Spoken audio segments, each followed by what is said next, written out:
আজকে আপনাদের সামনে খুবই প্রসিদ্ধ একটা মিষ্টির রেসিপি নিয়ে চলে এসেছি। দেখুন, যেটা কম বেশি সবাই ঘরেও বানিয়ে থাকেন এবং খেতেও কিন্তু খুব মজার হয়।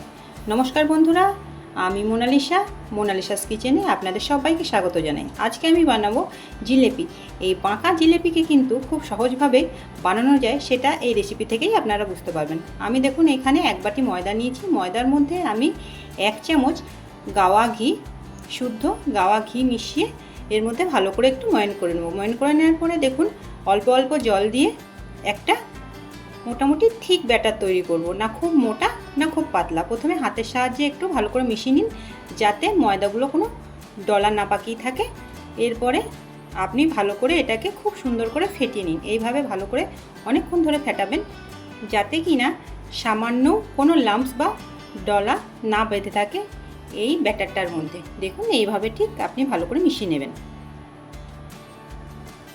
এরপরে ব্যাটারটিকে আমি অন্যদিকে একটু রেখে দিয়েছি এবং দেখুন আপনি একটা মেজারমেন্ট কাপ নিন, বাটি নিন, গ্লাস নিন, যাই নিন, মেজারমেন্টে সমান হওয়া উচিত। আপনি যে পাত্র দিয়ে চিনি দেবেন সেই পাত্রেরই সমান সমান আপনি কিন্তু জল দেবেন। এখানে আমি এই কাপটি নিয়েছি এবং এই কাপের 2 কাপ চিনি দিয়েছি এবং সেই কাপেরই 2 কাপ জল দিয়ে আমি প্রথমে এটাকে দেখুন গ্যাসে চাপিয়ে দিয়েছি এবং এটাকে সামান্য ফুটতে দেবো।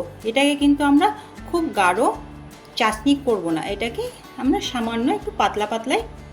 দেখুন এই যে রসটা যেটা আমরা করব, যে শিরাটা, রসের শিরাটা, এটাকে কিন্তু আমরা খুব ঠিক বা ঘন হতে দেব না। এরপরে দেখুন এটার মধ্যে আমি কিন্তু 2টো এলাচকে ভালো করে থেতো করে এর মধ্যে দিয়েছি। দেখুন এটা মিশিয়ে দিলে কিন্তু এই রসের মধ্যে থেকে একটা খুব সুন্দর সুগন্ধ ওঠে। এই দেখুন এইভাবে রসটা আমাদের তৈরি হবে। এরপরে দেখুন ওই ব্যাটারটির মধ্যে কিন্তু আমি যেহেতু এটা ঘরে বানাচ্ছি এবং ইনস্ট্যান্ট বানাচ্ছি, তাই আমি এখানে একটা ইনোর প্যাকেট এর মধ্যে অ্যাড করে দিয়েছি। এটা যেহেতু কোনো ডালের জিনিস নয়, মানে ডাল দিয়ে তৈরি নয়, তাই জন্যে কিন্তু এখানে আমি ইনোর ব্যবহার করেছি। ইনোটা দিলে আপনার কিন্তু সঙ্গে সঙ্গে দেখবেন এটা বেশ ফুলে উঠবে এবং যখন আপনি জিলেপিটা ছাড়বেন তখন কিন্তু খুব সুন্দর তেলের মধ্যে ভেসে উঠবে। দেখুন আমি কিন্তু এইভাবে একটা বোতলের মধ্যে মুখটিকে ফুটো করে এইভাবে কিন্তু দেখুন বেশ সুন্দর করে জিলেপি ছেড়ে দিচ্ছি। জিলেপি আপনার খাওয়ার জন্য আপনি আঁকা বাঁকা যেরকম ইচ্ছা বানান, তাতে কোনো অসুবিধা নেই। দেখুন বেশ সুন্দর আমি জিলেপিগুলোকে ফুলের আকারে ছেড়ে দিয়েছি এবং খুব সহজেই দেখুন খুব সহজেই উল্টে পাল্টে একটু লাল করে ভেজে নিন। এই দেখুন এইভাবে এটা সাদা তেলের মধ্যে বেশ উল্টে পাল্টে একটু ভেজে নিন। ভেজে নিলেই কিন্তু আপনার জিলেপির যে জিলেপিটা আর কি সেটা তৈরি হয়ে যাবে। এরপরে এটাকে আপনি রসের শিরায় ডুবোবেন। দেখুন এইভাবে বেশ লাল লাল করে কিন্তু উল্টে পাল্টে জিলেপিটাকে ভেজে নিতে হবে। নতুনদের হাতে আঁকা বাঁকা হলেও কোনো ব্যাপার নয়, জিলেপি টেঁড়া বেঁকা হলেও খেতে কিন্তু বেশ সুস্বাদুই লাগে। তাই দেখুন এইভাবে আমি জিলেপিটাকে ভালো করে উল্টে পাল্টে ছেঁকে নিয়েছি। এরপরে দেখুন যেহেতু এটা আমি বাচ্চাদেরকে দেবো, সেহেতু কিন্তু আমি এখানে কোনো ফুড কালার ইউজ করিনি। আমি কিন্তু সেই শিরাটিকে একেবারে প্লেন রেখেছি। এগুলো বাচ্চাগুলোকে দেওয়ার জন্যে এগুলো এইভাবেই আমি রসের মধ্যে ডুবিয়ে সামান্য 1-2 মিনিট এপিট ওপিট করে ডুবিয়েই কিন্তু দেখুন আমি তুলে নেবো। দেখুন আমার জিলেপি কিন্তু একেবারে পারফেক্ট রেডি এবং খুব সুন্দর ক্রাঞ্চি ক্রিস্পি কিন্তু খেতেও হয়েছে। এরপরে দেখুন আমি এখানে আবার একটু মোটা মোটা আকারে জিলেপি কিন্তু ভেজে তুলবো। দেখুন এগুলো কিন্তু একটু মোটা মোটা ভাবে আমি তুলেছিলাম এবং এই রসের শিরাটিতে কিন্তু আমি সামান্য একটু ফুড কালার ইউজ করেছি।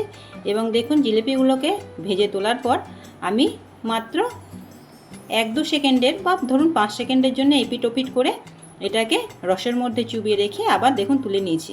এইভাবে দেখুন কি সুন্দর হয়েছে, কালারটাও কি সুন্দর এসছে, একেবারে জিলেপির মতো। তো যারা প্লেন খাবেন না তারা কিন্তু একটু ফুড কালার অবশ্যই ইউজ করতে পারেন, তাহলে একেবারে জিলেপিটা দোকানের জিলেপির মতোই দেখতে হবে।